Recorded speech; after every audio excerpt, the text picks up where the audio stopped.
Hey everyone, Mandy here with Storm Labs and Forecast One. If you've been enjoying the sunshine, go ahead and appreciate it because Mother Nature is about to hit the gas pedal. Yes, I did create notes down here because I didn't want to go completely off kilter for this specifically. And then I also have my maps and everything else down here on my tablet below my phone. My phone is hooked up to my mic right now. Couple of things are coming still in the mail that I'm waiting for. So we'll have a better setup shortly, at least over here in Tulsa, Oklahoma.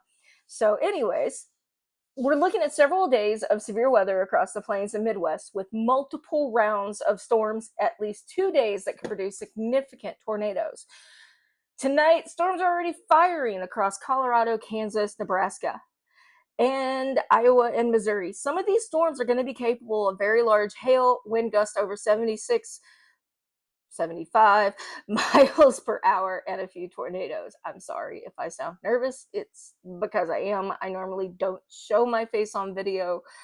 I have multiple medical conditions where my weight bounces up and down. As you can see, I've been taking extra stress dosing of steroids for me having Addison's disease and POTS and MCAS, which is mast cell activation syndrome.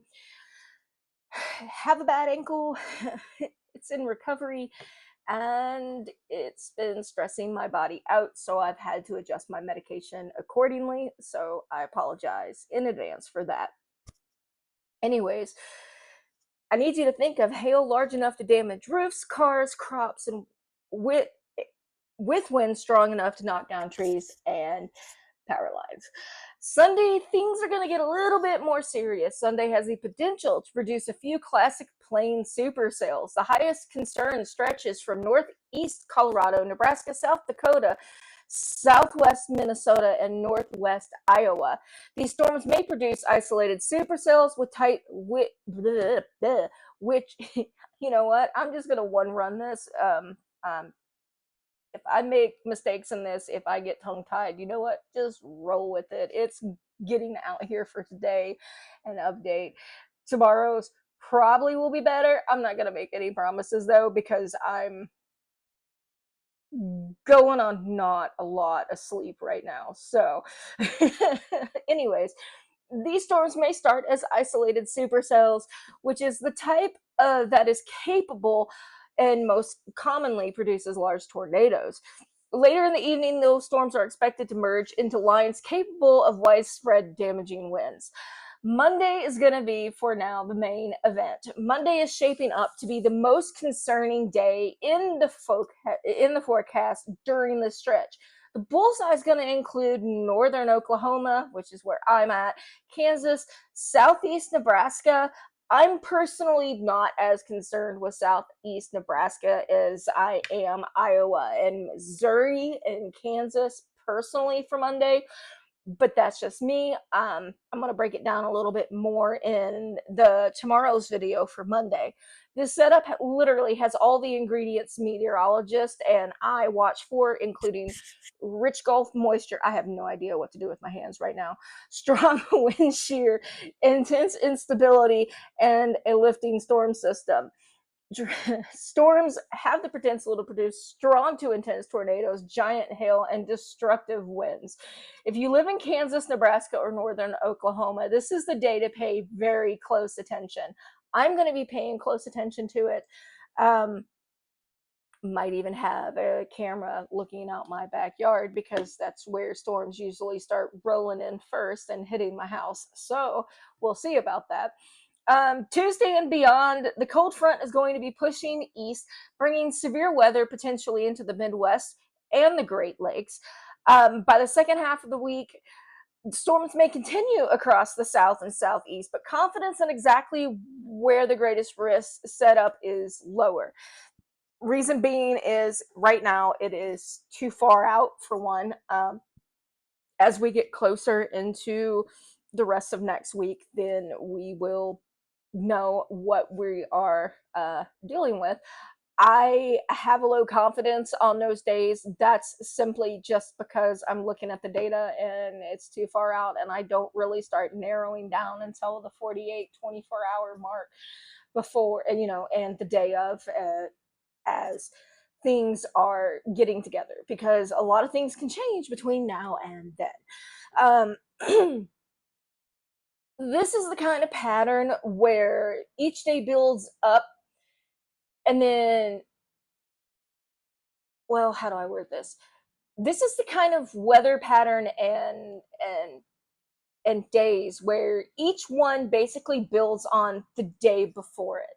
So Sunday introduces the first serious tornado. Sunday introduces the first serious tornado risk. Saturday is basically where the atmosphere is starting to get warmed up. Monday is the day where it could seriously mean business. My strongest concern, again, I said, is going to be Kansas, um, Iowa, and Minnesota. Uh, Minnesota? Did I say? Is it Minnesota? Yeah. I could have swore I can swear it's Minnesota. No, it's gonna be Missouri. I'm getting my states mixed up. My bad. I was there thinking about it. And like I said, this is just gonna be a one take, and we're gonna roll with it. When the storm predicted when the Storm Prediction Center at the National Weather Service starts talking about strong tornadoes 2 days in advance, it's time to really pay attention. My strongest recommendation is to have a plan. It's better to be prepared than and be proactive than it is reactive. If you live in a mobile home or an RV, right now is the best time, if you're in those areas, for Sunday and Monday to really sit down, look out where your storm shelter is going to be. If you are in an RV or a mobile home, I strongly recommend a solid structure. If you can get below, like if your trailer park or your RV park or your campground has a storm shelter, awesome, great. I don't personally recommend the bathrooms unless they have an actual roof and not a tin roof, because that can become projectile and hurt people really really fast and doesn't really give you a solid structure to shelter down in. If you remember the school days, if you're sheltering in a building like that, or if you're sheltering in, say, a Walmart or a Myers, if you have one there, or the mall, most malls do have storm shelters. Some schools do open up, especially in Missouri, for storm shelters. If you don't know where your local storm shelters are and how long it takes for you to get there, I would strongly recommend looking them up. Usually during severe weather, local, you can call your public office for the county and they will actually steer you towards the information. For example, the Owasso Police Department and Fire Department here in Tulsa area where I live actually will tell you where our storm shelter is if you do not have a safe one. If you're in a regular brick and mortar or a regular, framed house, if you have a basement, great, get as low as you can. If not, then get into the most interior room in your home, get low, use something to cover yourself, whether it's a helmet, a mattress, a pillow, something. Go, like I said, elementary school style, and put your hands behind your head and take care in that way. I strongly recommend charging your phone and power banks if you have them.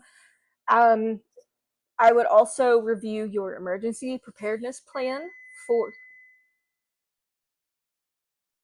as I was saying, make sure your phones are charged. Have more than one way to receive weather alerts. There are plenty of live streams out there that are really, really good, including Ryan Hall's and Max Velocity's page. Until we start getting our live streams up, I highly recommend them. And even if you can't tune in, definitely go over to Ryan Hall or Max Velocity. If you have YouTube Premium, you can literally just shut your phone off and listen through your ear, or if you're driving down the road as a trucker, through your speakers. Um, My strongest recommendation is do not rely solely on outdoor sirens. That is basically for people who are outside doing outside things, so they know to get inside and seek shelter. If you don't hear them, it might come up on you pretty quickly. The Your phone does have WIAs, which are weather emergency broadcast alerts, and they will go off in a tornado warning. Or, for example, the other day in Tulsa and Hawasso, we had a severe thunderstorm that was considered a EDS, which is an extremely dangerous situation, like how tornadoes can have a PDS. We had an EDS because that is the thunderstorm equivalent, because we had baseball size hail, and that is extremely dangerous. And that storm did a lot of damage, downed a lot of power lines in our area. I think we were without power for a solid 4 hours before we got it back up, because power lines were down everywhere.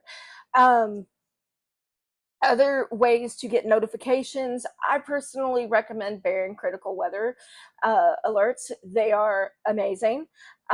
They will give you some solid information. It's free to the public. There is no advertisements. It's just straight from Barron itself. Um, I use WeatherBug just for quick tropic information personally, and also for alerts. They do have some good alerts. Their forecasts are more accurate than others that I've seen. Um, Weatherwise is another great app. Radar Omega is another great app. It's one of the ones that I use. I also use Radar Scope for when I storm chase, and occasionally when I want a slimline view of the radar and everything that's going on outside.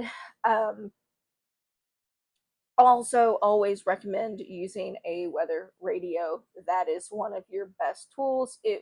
There is also a weather radio app that you can download, and it will also blast off in your ears. So if you're using headphones, don't be like me. uh, because when the storm warnings go off, it will wreck your eardrums. Um, I'm currently working on a lot of stuff that is going to be coming out on Forecast One and Storm Lab, so expect many videos to come. Anyways, warnings are issued for the storms, not counties. Severe weather doesn't care whether you're ready or not, so be prepared ahead of time. It can get a little bit chaotic. You can get panicked if you wait until the last minute. I will be tracking, as well as going back to what I was saying. We'll be tracking the weather pattern every step of the way. If you like straightforward weather explanations without the jargon and without the hype, be sure to follow Storm Labs and Forecast One. I'm Mandie Reese with Storm Labs, connecting you from dot to dot. Stay weather aware, and we'll see you with the next update. Have a great day.